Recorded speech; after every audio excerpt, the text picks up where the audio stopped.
You wrote something, and I'll paraphrase here, so correct me if I mess it up, but perhaps the biggest change in recent years is this. The United States now has an interest in a Russian assault because it would be Russia's last war. We talked about the demographics. Demographics have told us for 30 years that the United States will not only outlive Russia, but do so easily. The question has always been how to manage Russia's decline with an eye towards avoiding gross destruction. A Russian-Ukrainian war would keep the bulk of the Russian army bottled up in an occupation that would be equal parts desperate and narcissistic and protracted until such a time that Russia's terminal demography, the aging sort of population we talked about, transforms that army into a powerless husk. And all that would transpire on a patch of territory in which the United States has minimal strategic interests. Ukraine, essentially, right? And the reason is because we don't, I hate saying it like this because it's so cold and callous, but here we are. We don't, quote unquote, need Ukraine, but we also are not tied to defending it. You know, it's not Poland, it's not Latvia and Lithuania or a NATO country where we have to honor Article 5. You know, we are, it's almost like if we can put Russia, if Russia puts itself through this meat grinder and we keep that meat grinder powered on for another, I don't know, 5 years, there's not, or minimum. 3, there's nothing left. There will be nothing left of Russia's armed forces. Sorry. That logic hasn't changed. The only thing that has changed is that because the Russians now appear so weak, the degree of desperation that might exist in their strategic thinking is something that we really hadn't taken into account earlier. What about the leadership cadre of Russia? You mentioned something interesting, which is I think the United States has countless, I will say, politicians or people that could go into politics. And in Russia... More than we need. Yeah, certainly more than we need. Certainly more than anybody ever asked for, right? But Russia has the opposite problem where you're counting 3-digit number of people that could do this. Why?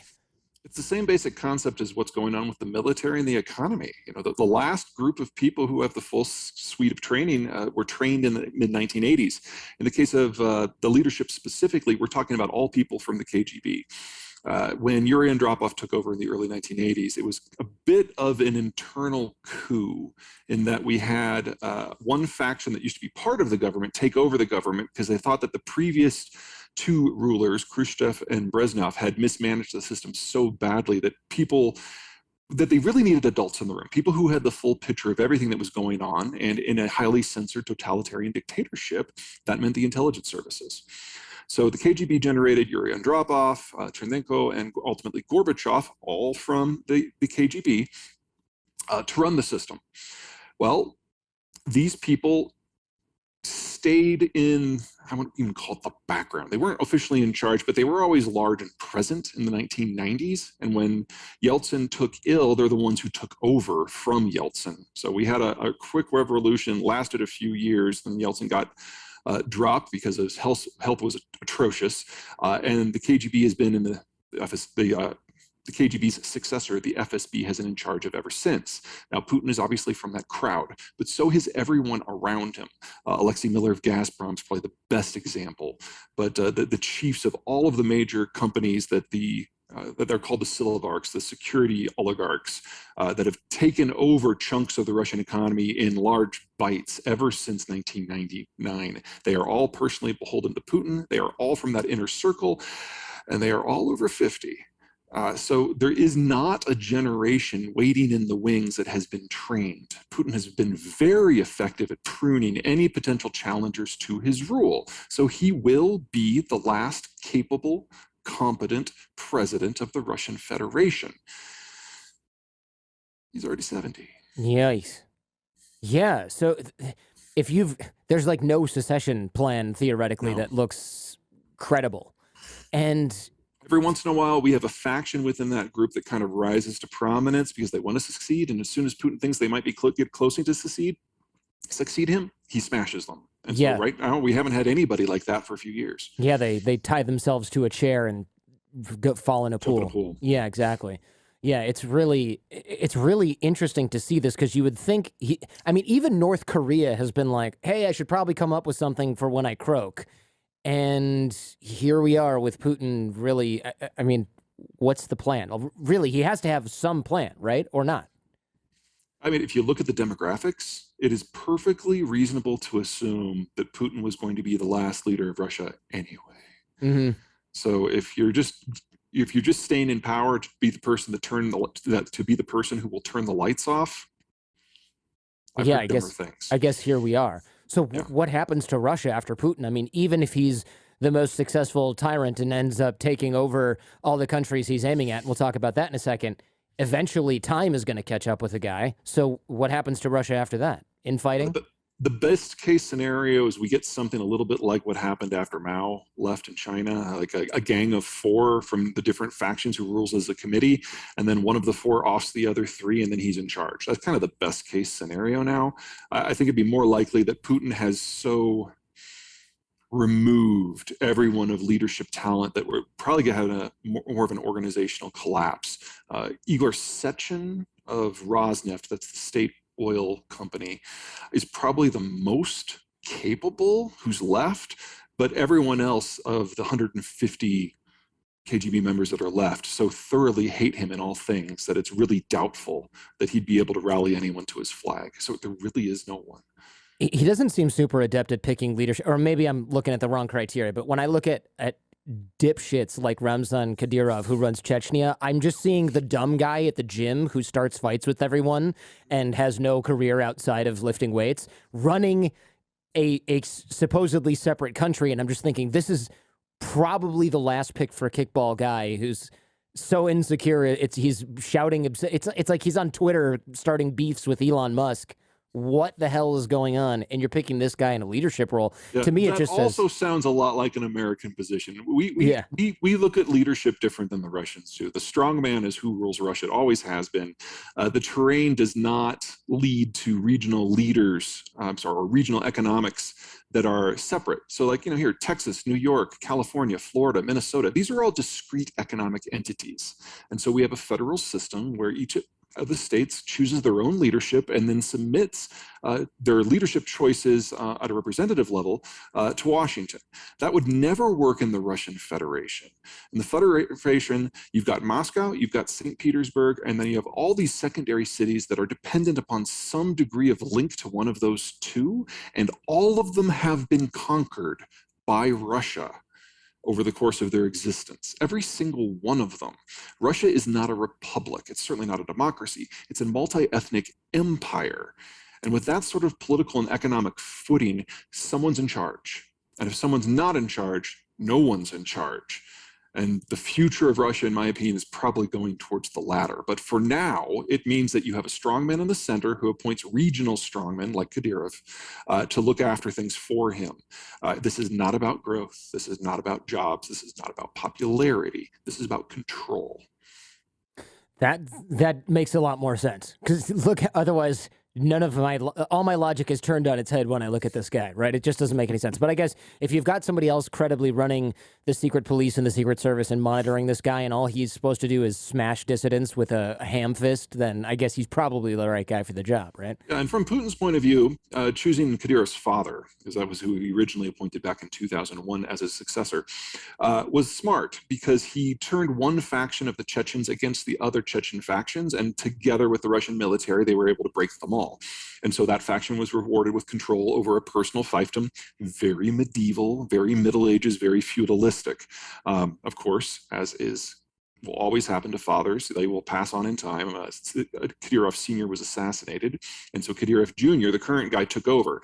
And yes, this guy is dumb as a bag of snakes. There's no argument there. But he is proven relentlessly capable of keeping Chechnya in line. So Chechnya is no longer functionally part of the Russian Federation from an economic point of view, but the independence push was squelched. And Kadyrov regularly participates with Moscow when it comes to security issues. Specifically, Putin relies upon the Chechens to assassinate people in Russia who he finds politically inconvenient. Yeah, I've read a bunch of books about Putin, and whenever somebody gets stabbed within view of the Kremlin and all the cameras that are for security happen to be off, it just has Chechen marks all over it. Or what was the theater where a bunch of Chechens rolled in with explosives, and it sort of, there's rumors now that maybe they weren't even real, except for they were all murdered at the end. Oh, well, that's pre-Kadyrov. That was back in 2000. The theater situation, there were about 500 people who were in the theater. A bunch of Chechen terrorists, there's no other word, Mm-hmm. came in with explosives strapped to them. And because the Russians, let's just say that the emphasis that American hostage rescuers have on rescuing the hostages, that mindset doesn't really exist in Russia. So the Russian military just gassed the theater and killed 3/4 of the hostages, and then went in with gas masks and shot everyone who had an explosive vest. Yeah, yeah. There was, I think, Masha Gessen had written something, and I could be misattributing this, had written something where it just didn't look like the Chechens were they didn't look like they were expecting this, like any kind of raid at all. Like, I think their weapons were essentially unloaded, or the explosives weren't actually armed. There was some sort of, this again could be one of those rumor things, but it was almost like they were surprised when they got executed. Well, they had real weapons and they had real vests and they had killed real people before the gas was released. And from the Russian point of view, this was broadly a success. So I don't mean to suggest that there's a conspiracy there. Now, whether or not they were ready for it, that's fair. Yeah. The conspiracy theory that if you're going to pay attention when you should pay attention to is that back in 1999, a couple of apartment blocks in Moscow were blown up. No one in Chechnya claimed credit for it, and the Chechens had kind of screamed all of their bombings and successes from the rooftops for every other tech they'd ever done. But Putin blamed the Chechens for them and used that to whip up Russian public opinion into a frenzy and launch the Second Chechen War. So did Putin do it to his own people? Considering his ethical standards, I don't think it should be ruled out, but there's certainly no proof one way or the other. Yeah, that was the one, I think, where the police had investigated this and they found that the explosives belonged to some training regiment of domestic security, and then they just immediately stopped investigating because it looked like they almost caught themselves. Yeah, it was wrapped up very quickly. So yeah, if you want to dig for something suspicious, I would recommend digging there. Yeah. That is, again, sort of conspiracy theory. I don't usually dabble in that stuff, but, you know, it's hard not to when you're talking about Putin and Russia. It's really, because sometimes it's like, well, there really is a conspiracy. Look at that. So how screwed is Russia even if they win in Ukraine, right? They got terminal demography, but how do they get out of this? Are they able to do that? Ukraine's, again, this is the middle war. So, Nagorno-Karabakh, Georgia, Crimea, Kazakhstan, these are all kind of in their back pocket now. Ukraine, even control of all of Ukraine doesn't solve the problem on the Western Front. They would, in addition, need Moldova, the northeastern sliver of Romania, that's part of the Bessarabian Gap. That's how the Turks have often invaded. They would also need eastern Poland right up into downtown Warsaw on the Vistula River. That's the Polish Gap. That's where the Nazis like to invade it. And then they would need Estonia, Latvia, and Lithuania in totality because that's how the Swedes have gotten in the past. So you're talking about 6 more countries, 5 which are members of NATO. Obviously, that's where things get very dicey. I mean, they can probably capture Moldova in a long weekend, although looking at the military effectiveness so far, maybe I should extend that out to a month. Yeah, spring break at least. But for the other 5, if Ukraine is able to keep the fire lit, then the Russians aren't going to have enough conventional forces to do this. And the only thing worse than having a Russia that didn't try to do this and just kind of shrivels in time would be a Russia that leapt forward, launched the war, paid all the prices for the war, and still remains strategically unmoored. So there's a point we're going to get to in a few months, probably later this year, certainly next year, where the Russians will have digested Ukraine and Moldova to their satisfaction, their plan, and then they'll have that clash with NATO. And that's when the nukes become a very real question. Right, because this is the Russia can expand or Russia can die, Catherine the Great quote, where they have to control all these borders. But yeah, so you're saying essentially once they get to those NATO borders, they still need to take those NATO countries in order to plug those gaps. And they're obviously not able to do that conventionally, so they have to resort to nuclear Think about weapons. what the Russians did in Crimea. They started moving in troops. It was apparent that the populations were Russified enough that they were not going to resist. And when talk in the West started coming around about, we're going to back dissident forces like, say, the Crimean Tatars, who are basically Turkish, the Russians snarled, well, that will mean an end to all energy and imports from the West energy exports from Russia into Europe. At which point, Angela Merkel, in one of her more ignoble moments, said, no, Crimea is Russia's. We will have a level of sanctions that will not approach anything that causes economic pain to either side, and we are going to call it there. That is no longer an option. So strategic weapons are now on the table for that threat. Yeah, interesting. There's irony there with Germany appeasing somebody who is slightly reminiscent of somebody who was also, well, Austrian technically, but back who had a similar but slightly more eastward plan. Well, German and Russian history is always about trying to find ways to work together so they don't fight, and then that not working, so then they fight. Right. But then that doesn't work, so they try to find ways to work together so they don't fight. This is like the 9th cycle. Yeah, maybe someone should learn at some point that this isn't going to work. Yeah, but I mean, what's your alternative? Yeah, I guess that's true. Try not to fight, and then that fails, so you fight.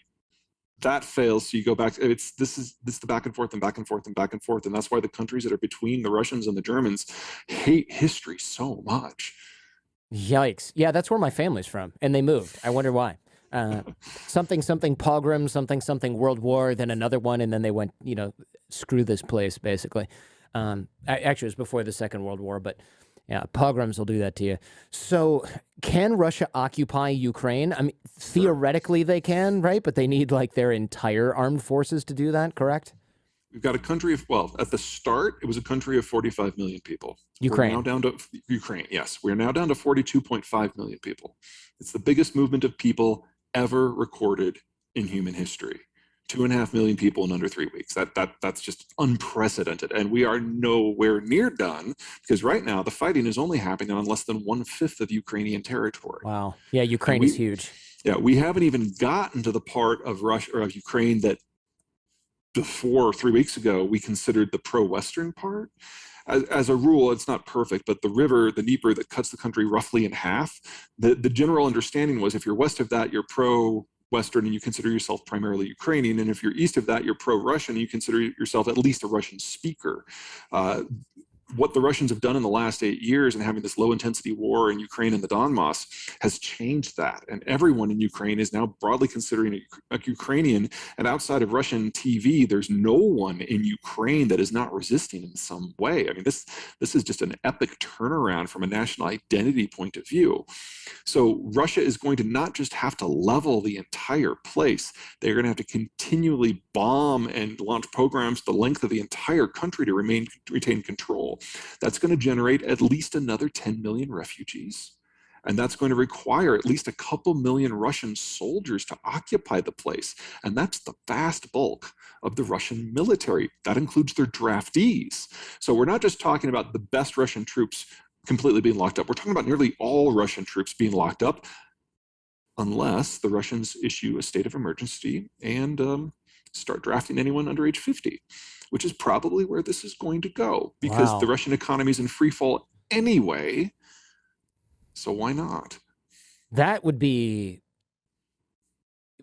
I mean, to have people who are, let's say, 50 years old having to actually do something that requires what might approach combat, because again, they might just be standing in a town or in front of a school guarding things, but they're going to be a target. People are going to be going after them. They're going to have no training. They're probably going to have 5 bullets in their pockets, some of which have gotten wet 7,000 times over the course of the last few decades that they've existed, right? I mean, this just sounds like a giant mess waiting to happen that's just going to add to from the Russian count. point of view, this is about national survival. Right. This whole thing, Russia is really scary because it seems like there's kind of no end game. I mean, look, they've demonized the West because it's a kleptocratic regime that steals from its people, period, and that's the whole point.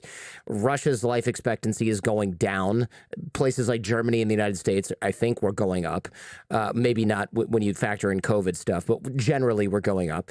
And the birth rate is low, which we kind of covered.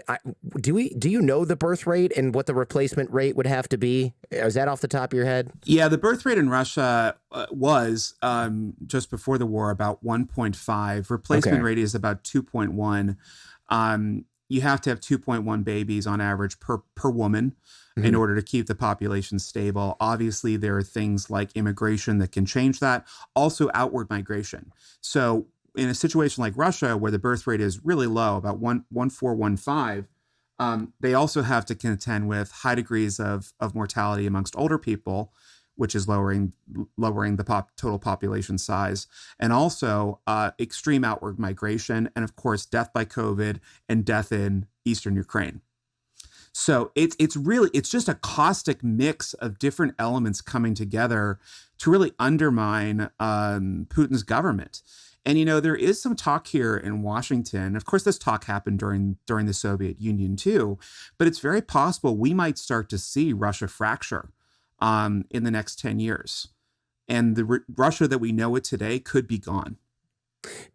When you say fracture, and I think somebody else had brought this up, it again might have been Peter Zeihan, but do you mean we're going to see Moscow and St. Petersburg be in different countries, or Siberia be in a different country? Yes, wow. Entirely. And it'll look a lot like, although without maybe more historical boundaries. Of course, we knew what Ukraine looked before the Second World War. Mm-hmm. We don't know what the big landmass of Russia looked like before the Second World War, because it was Russia as far as we knew it. These fractioning of the country could create different warlords, could create even bigger problems for us, because at least with Putin, we and the current Russian government, we kind of know what we're dealing with. If it breaks off into a number of different smaller elements with access to nuclear arms, that could create even bigger problems for us. Then, of course, you have this additional unknown question mark that sits in the back of my head and actually keeps me up at night. There's a pretty significant piece of land that Russia took from China in the 1860s. It's known as Outer Manchuria. And Outer Manchuria sits kind of above and to the east of North Korea. And in this area is the city of Vladivostok. Mm-hmm. With Vladivostok, yeah, for anybody who knows, Vladivostok is the home of the Russian Pacific Fleet. It is highly important to Mother Russia. It also handles about 2/3 of the tonnage of Hong Kong. That's how much tonnage of freight goes through that place. It's huge. It's absolutely huge. China reverted on their maps to these historic Chinese names. They want it back. They want that back 100%, just as much as they want Taiwan back, just as much as they want back the land between the Himalayas, between India and China. So there's going to be a couple land grabs in this too that could be problematic and further destabilize the region. Yeah, that's interesting, especially as we see Russia lose power and become, by all accounts, sort of a client state of China, because they have to get sell their energy to China. They have to get basically everything that they want to buy from China. I mean, we all do that now, but they don't have any choice. And they're selling their oil at a discount because nobody else can buy it or will buy it. So they might end up trading that in a way, or at least allowing the use of that. I mean, that's kind of a scary thought, because that makes China way more powerful and also destabilizes Russia in a way that is probably just not healthy for anyone. Yeah, China's still very dependent on Russia. Let's not mistake that. They're highly dependent on Russia too. Okay. They're a net importer of energy, so they need the energy coming out of Russia, and they're a net importer of food. They don't have food from Russia. They're not feeding their people.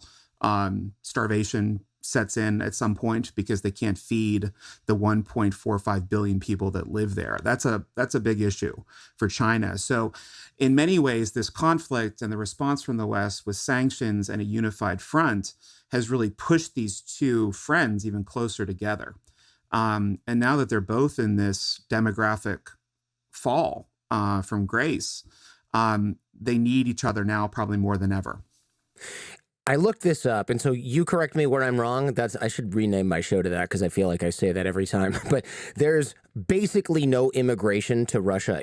I mean, there is, but it's like Russians who live in Kazakhstan going back to Russia, and it's like low six figures, if that, every year. And Russia loses the equivalent population of Omaha, Nebraska, pretty much every year since the end of the Cold War. And some of that's COVID, some of that's people leaving because of the war, some of that's people leaving because they get a better job at Google in Silicon Valley than they do working for, I don't know, Kaspersky in Moscow. And they also see that there's just better things for their kids here, or wherever, anywhere but Russia in a way. And that doesn't sound like something that you can reverse easily, because it's not just, okay, we need to incentivize people to have kids, that we need to make things safer and stop the drinking and stop the violent crime and stop the pollution, and then we need to build industry that people want to live in, and then also not invade our neighbors, but then also maybe give people some freedom that they don't. I mean, you have to unplug the whole country and plug it back in and do it right over decades to reverse this. And you can't. How are you going to do that? You can't do that. You don't turn on a dime. And Jordan, your numbers are mostly right. The big difference in the number is that, like everything during the COVID years, a shot of adrenaline, of change kind of was pulsed into our veins. Russia added, in addition to COVID, a war to the mix, and that really sped things up. So the best estimate that I know of how many people Russia had lost in 2020 and 2021 is closer to 1.2 million people. So closer in size to like Dallas, Texas. If we were to lose a population that size in this country, people would be horrified. Right. Horrified. And, Russia's not a very large country. We're much bigger than Russia, too. So that impact of population loss is sizable. In a place like China, where they lost, according to their official figures, which I dispute, they lost about a population the size of San Francisco last year. It's probably much larger than that. But for a population that's 1.45 billion people, that's kind of like a nick. For a population of Russia to lose a population the size of Dallas, that's more like a deep cut. So are they bleeding out? Yes. And how do you fix that? Well, you have to triage. Where are the problems that exist here within our society? How can we make this a place that people actually want to live in, to stay in, to have a family in? And you're absolutely right. It takes decades. It will take an entire generation of constant investments to turn that around. And there's still no promise of that. Putin has been very adamant, very diligent in upping the benefits for mothers to have children. It's not working. It's not working because you can't do one without thinking about the other. It all kind of coalesces together. I read something like Russia offering the equivalent of a domestic car for each kid that you have. And I was thinking to myself, okay, would that work for me? If somebody was like, hey, we'll give you a brand new Ford Explorer for every kid you have, that's going to work only for a small subset of people. But even if you're on the fence, you're going to go, okay, but then what do I do in 7 years when that Explorer doesn't work anymore? And then also, I don't know if I want to raise a kid where they can't get a job and I can't find a job and housing is too expensive or whatever. I mean, look at the Russian economy right now. Earlier, it did seem like higher oil prices and a high ruble were going to, like, sanctions totally backfired. Look at their economy. But now the ruble's down over 20% against the dollar. There's no foreign investment. What foreign investment there was is long gone. And you even have oligarchs like Oleg Deripaska, who's like a materials magnate, for those who don't know. He's saying things like, there's going to be no money in Russia next year. That's bad. That's bad news. Rarely are you going to hear somebody speak that plainly. So it's got to be pretty awful. Yeah. And I think the Russians that are leaving. So you're taking, pretty sizable amounts of money out of the country at the same time, going to places that are, somewhat friendly to Russians, places like Turkey, where Russians can still enter rather freely. But a lot of assets have been seized at the same time. Yeah, if you have the means to get out, you're going. That seems to be the common refrain. And that leaves behind a really poor population, typically undereducated population too. There's not a lot you can do with that without making these investments that you don't have anymore because you've spent all of your money on a war and you've got to pay off that debt. It's really problematic for them. And I feel for the people that live there. I think brain drain also is a self-reinforcing cycle, right? So if you have locksmiths, welders, machine operators in high demand, but then they're getting drafted, or even if they're getting an exemption from getting drafted, fine, but then wages go up in a weird way that doesn't necessarily decrease brain drain.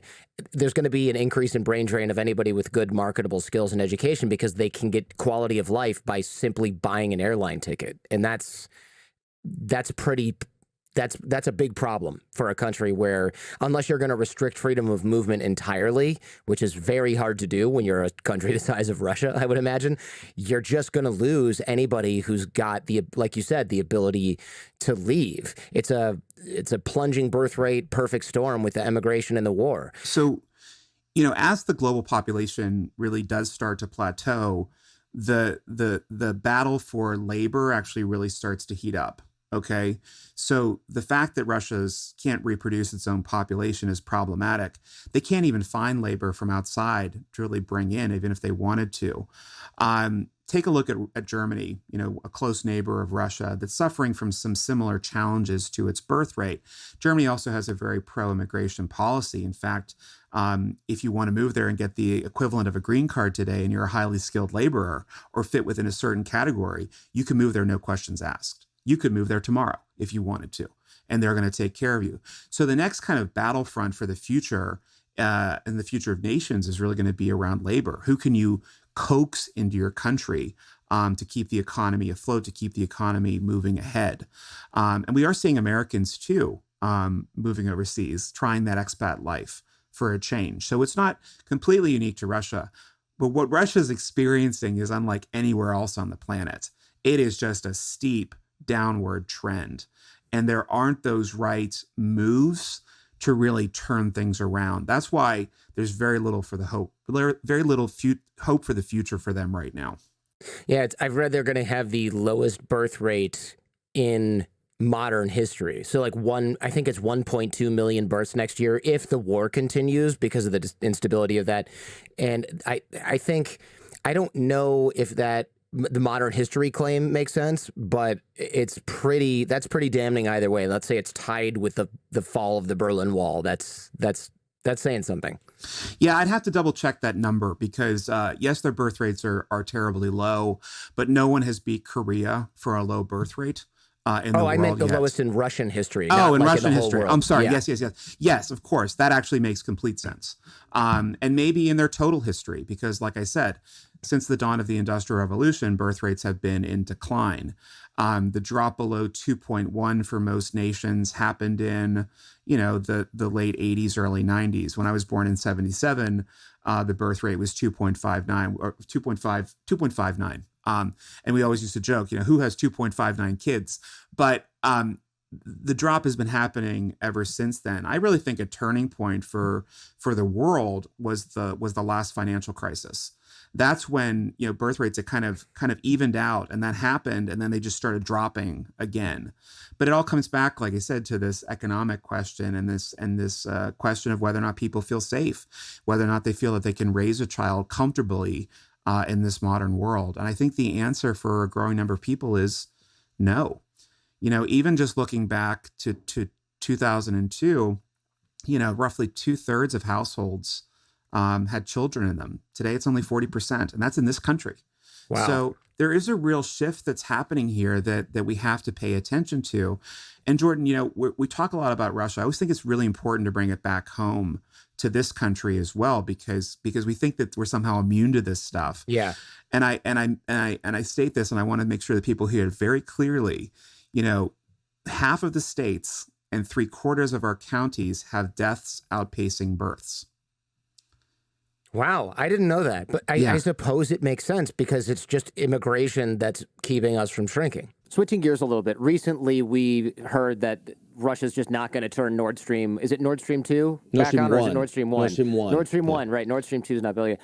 They're just not going to turn it back on because of something maintenance, blah, blah, blah. Sanctions aren't letting us get the parts, which everybody kind of knows is BS, and it's just designed to punish Europe and stop them from getting gas, I suppose, during the winter. How do you think that's going to shake out? It looks like Europe's resolve to keep sanctions going against Russia is not going to be shaken necessarily. But man, talk about an expensive and cold winter, like we mentioned at the top of the show.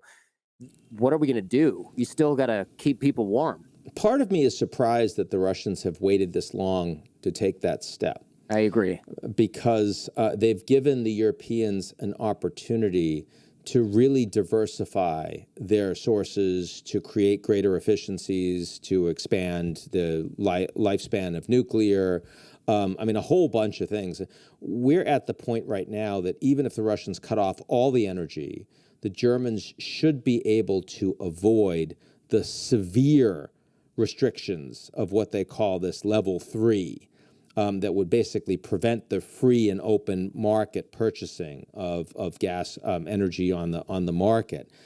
They can probably avoid it, and that means that next year, they basically they're free of Russian energy, and the EU is mostly going to be free of all Russian energy by the end of 2023. Wow! So, on the one hand, you've got a serious economic downturn likely coming in Europe, because I do think the Russians are likely to cut off the energy, and that probably means an economic contraction in the EU of 2 to 3%, the UK as well. So this is going to hurt. This is a significant recession.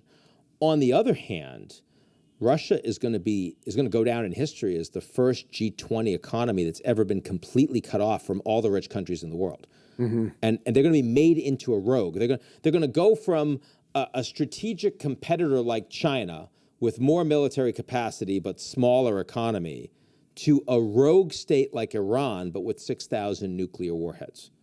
Now, I got to tell you, yeah, that's scary. Having Russia in that position with Putin facing an economy that will collapse over 5 or 10 years, but he's still in charge. And he's angry, and he's humiliated, and NATO has expanded, and it's got all these troops forward deployed on his borders, and Ukraine is now becoming a member of the EU. What has Russia gained?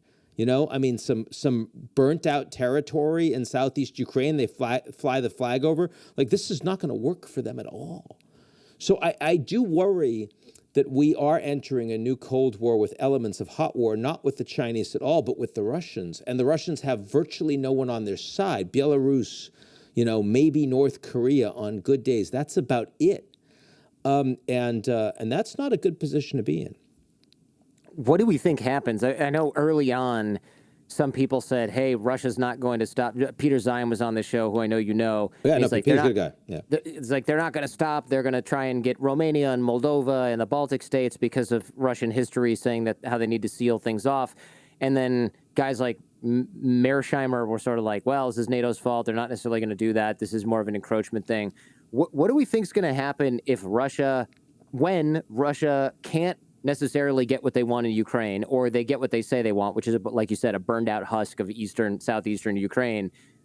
What are they going to do? Because typically authoritarian states that are flailing around, they cause damage to other people wherever they can. If Putin were taken out or suddenly died, which is very, very unlikely until immediately after it happens. Right.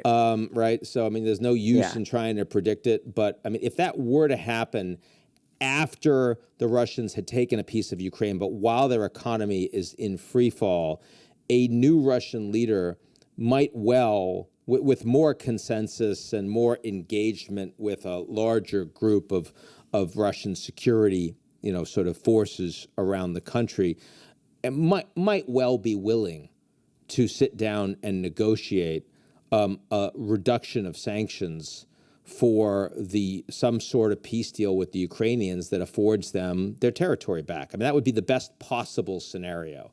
But short of that, what you have is a Putin who is likely to engage in all sorts of cyber attacks against critical infrastructure, like he had been doing and had been allowed to occur before all of this Ukraine stuff was going on. Much more espionage, with weapons of mass destruction that have been used by the Syrians, provided by the Russians, that could be used on Ukraine, and with military forces that are not really well trained, that are operating in regular proximity to NATO. So the potential for accidents, the potential for a new Cuban Missile Crisis, which for 30 years we haven't had to worry about at all. We had a peace dividend. Suddenly is back with us. That's the reality, is that we are in a significantly more dangerous transatlantic environment because of Putin's decision to take this incredibly badly judged decision.